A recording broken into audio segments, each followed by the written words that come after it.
വരൂ.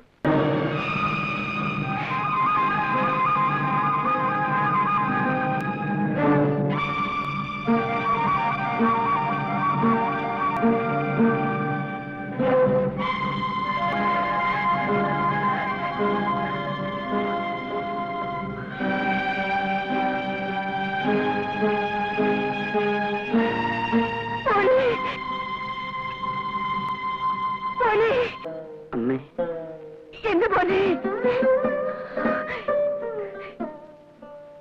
എന്റെ മോനെ, മോനെ.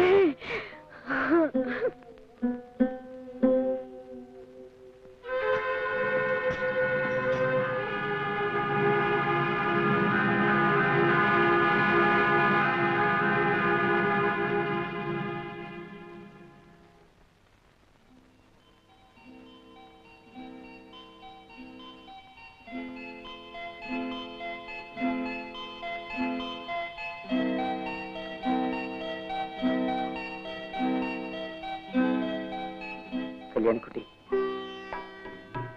എനിക്കിന്ന് എന്തോ വലിയ സന്തോഷം തോന്നുന്നു. അമ്മയുമായി സംസാരിച്ചു കഴിഞ്ഞപ്പോ തന്നെ എനിക്കെന്തോ പറഞ്ഞറിയിക്കാൻ വയ്യാത്ത വിധത്തിലുള്ള ഒരു ഒരു ഞാനും എന്റെ അമ്മയെക്കുറിച്ച് ആലോചിക്കായിരുന്നു. എന്താ ഇത്ര ആലോചിക്കാൻ? അമ്മയ്ക്കായിരുന്നല്ലോ നിങ്ങളെക്കുറിച്ച് കൂടുതൽ. അമ്മയുണ്ടായിരുന്നെങ്കിൽ അവരായിരിക്കും ഇന്ന് ഏറ്റവും കൂടുതൽ സന്തോഷിക്കുന്നത്. കല്യാണിക്കുട്ടി, എന്റെ ജീവിതത്തിൽ നീ നേരത്തെ കടന്നു വന്നില്ലല്ലോ എന്നോർത്ത് എനിക്ക് ദുഃഖം തോന്നുന്നു. ഇനി ഞാൻ ഒരു തെറ്റും ചെയ്യില്ല. നമ്മുടെ ജീവിതത്തിൽ പ്രശ്നങ്ങളേ ഉണ്ടാവില്ല.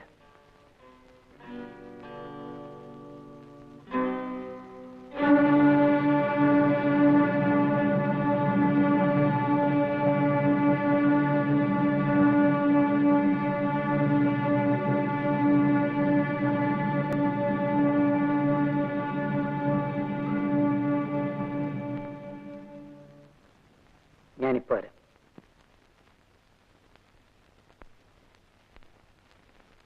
വരട്ടരുത്. നമ്മുടെയൊക്കെ ആയുസ് ഒരു പിച്ചാത്തിപ്പിടിയിൽ ഒതുങ്ങുന്നതാ. അത് മറക്കരുത്. നീ എന്ത് ചെയ്യുന്ന? എനിക്ക് ചാവാൻ മടിയില്ല. അത് ജയിലിൽ കിടന്നായാലും എനിക്കൊരുപോലെയാ. പക്ഷേ സാറിനതല്ല, ക്ഷീണമാ. വീട്ടിൽ തന്നെ കിടന്ന് ചാകണമെന്ന് നിർബന്ധം പിടിക്കുന്നതാ ബുദ്ധി. കാശ് തരാൻ മനസ്സിലെങ്കിൽ ആ വിവരം പറ, തുറന്നു പറ, ഞാൻ പോയേക്കാം. സാറിനെ പോലെ പഠിപ്പും വിദ്യാഭ്യാസവും ഒന്നും എനിക്കില്ലായിരിക്കും. പക്ഷേ ഞാൻ തന്തയ്ക്ക് പറഞ്ഞവനാ, സാറിനെ പോലല്ല. ഹസൻ, ഇവിടെ വരൂ.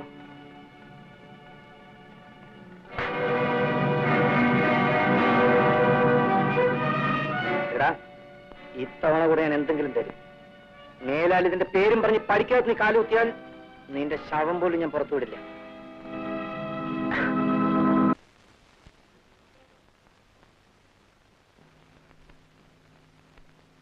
ഇന്ന് സാധ്യമല്ല എന്ന് പറഞ്ഞാൽ പിന്നെ ഒരിക്കലും സാധ്യമല്ല എന്നർത്ഥം എടുക്കരുത്. ഇന്നെന്തുകൊണ്ട് സാധ്യമല്ല? കുഞ്ഞെ, എനിക്ക് ആ ചോദ്യം ഇഷ്ടപ്പെട്ടില്ല. ഞാൻ സൗജന്യമൊന്നും ആവശ്യപ്പെട്ടില്ല.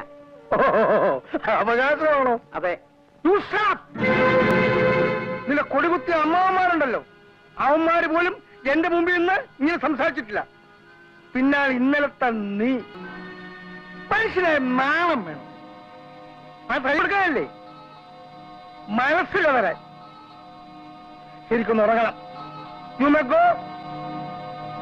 ക്ഷമിക്കണം, ഞാനെല്ലാം കേട്ടു. കേട്ടല്ലോ? നന്നായി. എന്തിനാ പണമെന്ന് അറിയാമോ? അറിയാം. ഒരു ടാക്സി ഡ്രൈവർക്ക് കൊടുക്കാൻ. അതെന്തിനാണെന്ന് അറിയാമോ? അതും അറിയാം. എന്തിനാ? ക്രോസ് ചെയ്യാണോ? അത് വേണ്ട.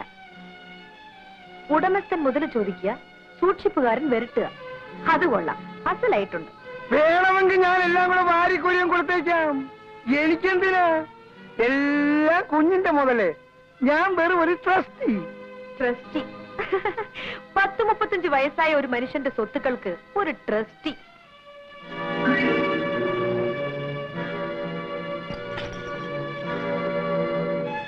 ഇന്നു മുതൽ ഞാനാവും ഇതിന്റെ സൂക്ഷിപ്പുകാരി.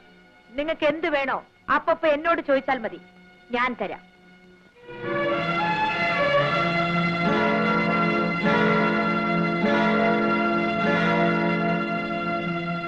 ശശി ഇനി വരൂ. ഈ വീട്ടിൽ മേലാൽ പുറത്തുനിന്ന് ആഹാരം കൊണ്ടുവരാൻ പാടില്ല, പറഞ്ഞേക്കാം. മണി, എന്റെ അനുവാദം കൂടാതെ ഇവിടെ നിന്ന് ആരും കാർ വെളിയിൽ എടുക്കാൻ പാടില്ല, മനസ്സിലായോ? എന്താണ്?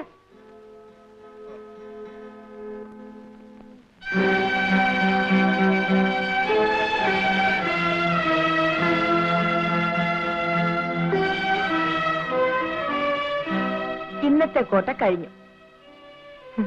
ആ ഡ്രൈവർ പോയോ? പാവം, വല്ലതും കൊടുക്കാമായിരുന്നു.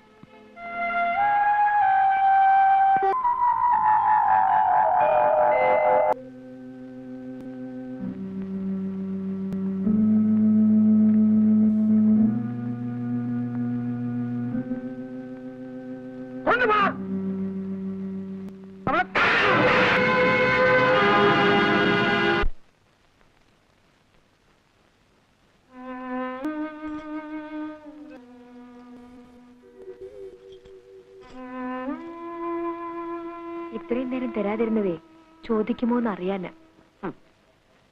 എന്നിട്ട് ഇപ്പൊ ഞാനിത് ആവശ്യപ്പെട്ടോ? അതുകൊണ്ടല്ലേ ഏൽപ്പിച്ചത്. ഞാനിത് വാങ്ങിച്ചില്ലെങ്കിലോ? അങ്ങനെ പറയരുത്, വാങ്ങണം. വേണ്ട, നീ തന്നെ സൂക്ഷിച്ചു വെച്ചാ മതി. ഞാൻ സൂക്ഷിച്ചു വെക്കാനോ? എന്നെ കൊണ്ട് ഇതൊന്നും ആവില്ല. എന്തുകൊണ്ടാവില്ല? നീ ഉള്ളത് കൊണ്ട്. ഞാൻ ആരാണ്?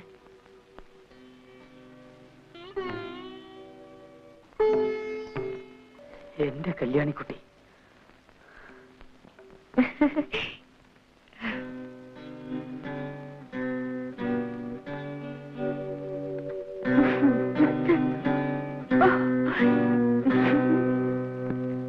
ഇനി ഇവിടുന്ന് ഭക്ഷണം കൊണ്ട് ചെല്ലുന്ന ആൾക്കാരിക്കും തട്ടെന്നാ പറഞ്ഞിരിക്കുന്നത്.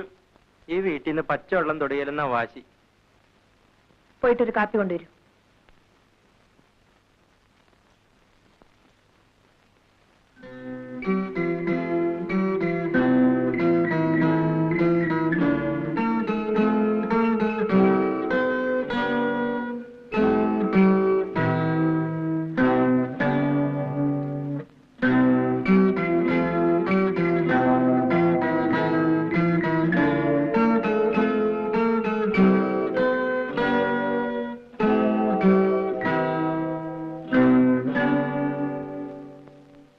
പോലെയാണ് ഞാനും എന്ന് വിചാരിച്ചാൽ മതി.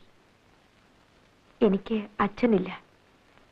ജീവിതത്തിൽ ആദ്യമായിട്ടാണ് ഞാൻ അച്ഛന് കാപ്പി കൊടുക്കുന്നത്. അങ്കിൾ ഈ കാപ്പി കുടിക്കാതെ ഞാൻ പോവില്ല.